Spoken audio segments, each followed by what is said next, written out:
आणि गृहमंत्री अमित शाहनी सांगितलं की छोटी मोठी पार्टियां हमें इस देश में रखना ही नहीं है।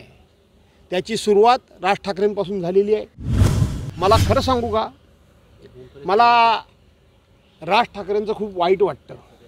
मला त्यांच्या राजकीय कारकिर्दीची जी काही शोकांतिका सुरू आहे त्याबद्दल अत्यंत वेदना होतात। मला आनंद होत नाही आहे की त्यांच्यासारखा नेता आज महाराष्ट्राच्या राजकीय पटलावरून जवळजवळ विस्मृतीत जाण्याच्या मार्गावर आहे किंवा तिथपर्यंत पोहोचला आहे। पण त्यांच्याबद्दल मी काही उणवाकडे बोलणार आजही नाही, कधीच नाही, कारण मला माहीत आहे एक चांगला नेता या महाराष्ट्राच्या राजकारणातून बाद होणं हे अत्यंत वाईट आहे। यांनी ओळखलं पाहिजे की भारतीय जनता पार्टीच्या राष्ट्रीय अध्यक्षांनी आणि गृहमंत्री अमित शाहनी सांगितलं की छोटी मोठी पार्टियां हमें इस देश में रखना ही नहीं है। त्याची सुरुवात राज ठाकरेंपासून झालेली आहे। त्याची सुरुवात आपल्या महाराष्ट्रामध्ये एकनाथ शिंदेंपासून झालेली आहे। त्याची सुरुवात अजित पवारांपासून झालेली आहे। तो प्रयत्न उद्धव साहेबांच्या पक्षाबद्दल देखील भाजपाने केला, परंतु उद्धव साहेब कणखर आणि खंबीरपणे उभे राहिले म्हणून ते भाजपाला शक्य झालं नाही। पण मला नवनिर्माण सेनेच्या लोकांना, त्या कार्यकर्त्यांना, पदाधिकाऱ्यांना विनम्रपणे एक साथ घालायची आहे, हाक मारायची आहे, विनंती करायची आहे की हे नवनिर्माण सैनिक म्हणजे कोण? हे मूळचे हिंदू हृदय सम्राट शिवसेना प्रमुख मान्य बाळासाहेब ठाकरेंच्या विचारांचे हे सैनिक आहेत। हे मनसैनिक म्हणजे शिवसेनेला मानणारे आहेत, मराठी माणसाच्या पाठीमागे खंबीरपणे उभे राहणारे आहेत, हिंदुत्वाकरता स्वतःचं रक्त सांडणारे आहेत आणि म्हणून ते अस्वस्थ आहेत। मला त्यांना साथ घालायची आहे की तुम्ही मूळचे शिवसैनिक आहात, द्या विसरून सगळे मतभेद, काय झालं असेल ते शिवसेनेला पाठिंबा द्या, शिवसेनेच्या पाठीमागे उभे खंबीरपणे राहा आणि तुमच्या मनातली शिवसेना वाढवण्याकरता म्हणून तुम्ही मदत करा। नेत्यांना काय निर्णय घ्यायचे ते घेऊ द्या।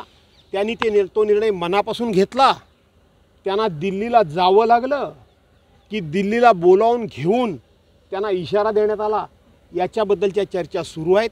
पण त्याबद्दल मनसैनिकांनी त्या आता वादात न पडता शिवसेना म्हणून उद्धव बाळासाहेब ठाकरे जी शिवसेना चालवत आहेत, जी खरी शिवसेना आहे, जी हिंदू हृदय सम्राट शिवसेना प्रमुख मान्य बाळासाहेब ठाकरेंची शिवसेना आहे, त्या शिवसेनेच्या पाठीमागं एक शिवसेनेचा कार्यकर्ता म्हणून, मी शिवसेनेचा नेता म्हणून मी मनसैनिकांना साथ घालतो की तुम्ही ही शिवसेना बळकट करा, मजबूत करा। भेटलेला दिसत नाही आहे कोणाचा? रत्नागिरी सिंधुदुर्ग उमेदवारी अर्ज भरायला सुरुवात झाली, ते रत्नागिरी सिंधुदुर्ग अजूनही त्यांचा वाद मिटलेला नाही। रत्नागिरीमधून महायुतीचा उमेदवार अजून जाहीर झालेला नाही।